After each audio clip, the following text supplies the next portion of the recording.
Hello and welcome to my knife channel. Well, with these knives right here are a background because basically I'm going to do a little story for you. And the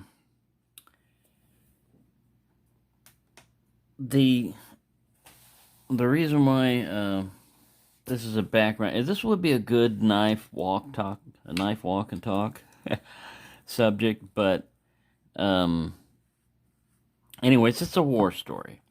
Now, I was in the Air Force, which you don't think would get into, a lot of stuff. And I was over in Korea, not during the Korean War, but this is about my hand-to-hand combat with a Korean over in Korea. All right. It's a funny story. But it wasn't funny at the time. Um, Overseas, this happened back in 1978. So I was stationed over there in Kunsan, Korea, which is south of Seoul and quite a bit south of Seoul. It's on the southern peninsula, part of Korea. And there's one thing about, at least back then, about most military bases overseas was there was a lot of prostitution outside of the base a lot of times. I guess it happened inside the base too, but I mean, it was condoned. Back then, the prostitution in Korea was considered a profession, not an honorable profession, but a profession. And you would go to these places like outside of Kunsan Air Base, there was a place called A-Town or American Town. And they had prostitutes there that were in bars and stuff, and they had little a tag, on their more like one of these kind of tags, around one with a number on it. And if you came into the bar and you were sitting there, and you could get drinks and stuff like that, and they had music and dancing and all that stuff. These were little quote unquote bars, they were little small ones. And we go there and hang out and everything else. But the thing, like I said about Korea, they had prostitution. So they had a bunch of these waitresses who walk around. And if you saw one that you liked, you could go to the owner of the bar or whatever and say, hey, I want number 97. And you pay what they call the bar fine, which is she can make a certain amount of money during the night. But if you want to take her right then they're going to lose a certain amount of money. So you pay that and everything, and then you go back and because there was martial law during back then, everybody had to be out the streets by like 10 o'clock at night. If you weren't off the streets, or if you were on the streets and you weren't, if you didn't have a reason or whatever, if there was no reason, basically, you could be arrested.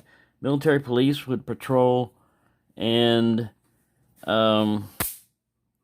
they would, if you were in the U.S. military, they had both U.S. and Korean patrols, and if you were in the U.S. military, they would arrest you and take you to base, and you get a fine or punishment or something like that.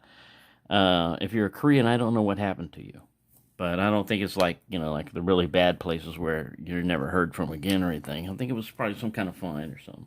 Anyways, you didn't want to get caught.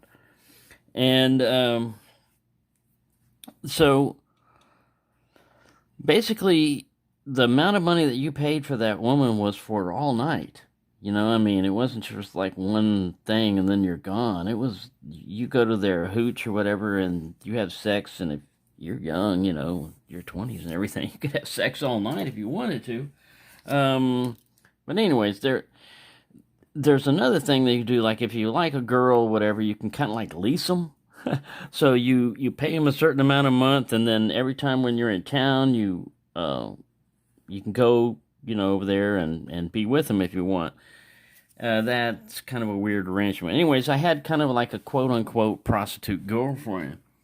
And one of the things that I was learning when I was over there was martial arts. I was playing around with martial arts and nunchucks. And like most women that mess around with in the entertainment in the business like that. She was into alcohol. She was a drunk, and she was much bigger than me. Um, and the Korean kids take martial arts as a like a form of exercise. The way we would take basketball and stuff, they do martial arts and stuff. So I mean, she'd been trained in martial arts for a while, and I was just learning it. Anyways, I had a set of nunchucks with chain in between them, and I came home or I came into the hooch, and she'd been drinking and everything, and we'd been arguing. The relationship wasn't going well. Huh, wonder why. And she was kind of a violent girl, big and violent.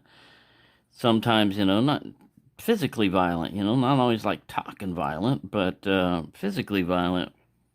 And we were sitting there talking about something. She'd been drinking soju, which is the equivalent of vodka, I guess, the Korean equivalent of vodka. She got hammered on that. We were talking about stuff.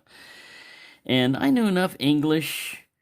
I mean, I knew enough Korean to get by a little bit, and she knew a little bit enough English to get by. So there was always this translation barrier issue going on usually. So anyway, we were talking about something, and she said something, and I said, "Well, what's the fucking difference?" And she said, "Oh, so you think I'm a different fuck?" And I mean, I'm a comedian. I mean, I thought that was hilarious. Well, that is the wrong time to be laughing. You got a drunk Korean that knows martial arts, and there was my nunchuck sitting there on the dresser. Man, she grabbed those things up, and before I knew it, the first hit was right here on my elbow. That kind of surprised me. The second hit was right here on the bicep. I didn't have the tattoo at that time. The third hit was up on my shoulder where it joins with the, where your elbow, your arm joins the shoulder socket. And by that time, a lot has been going through my head besides the pain. My left arm was paralyzed. I really couldn't move it. And when the shock had gone over me, another thing that would happen when the third hit, the chain broke. She was hitting me that hard. The chain broke on that nunchuck. So she was standing there with this one piece of nunchuck in her hand. And what had been going through my mind through this whole time was my father had always told me never hit a woman. But he didn't have one with a set of nunchucks going crazy after him. And so I caught her with an American uppercut. The first time I ever hit a woman, I caught her with an American uppercut under the jaw and dropped her. And after that, we were over as far as boyfriend and girlfriend. But yeah, the confusion. She thought I was calling her like, what she was thinking. She thought I was just thinking that, yeah, she was just something different, like, I don't know. Anyway, she definitely wasn't thinking what I was thinking, which was, that's hilarious how you can misconstrue that. Anyway, there's your Korean War story. Hand-to-hand combat, me against nunchucks, and I'll put a picture of her. She was much bigger than me. I'll put a picture of her in there. But yeah, so there's my Korean War story. I hope you find that entertaining. Like I said, at the time it wasn't funny, but every time now when I think about it and I tell the story, it's hilarious. I almost got my ass kicked. Oh, it hurt too, man. Nunchucks are not like, if it would have got me upside, the next one was going to be upside my ear, and then I would have been really pissed. I mean, I don't know what I would have done to her, but good thing the chain broke. Anyways, I hope you found that entertaining. Thank you for watching, and have a nice day.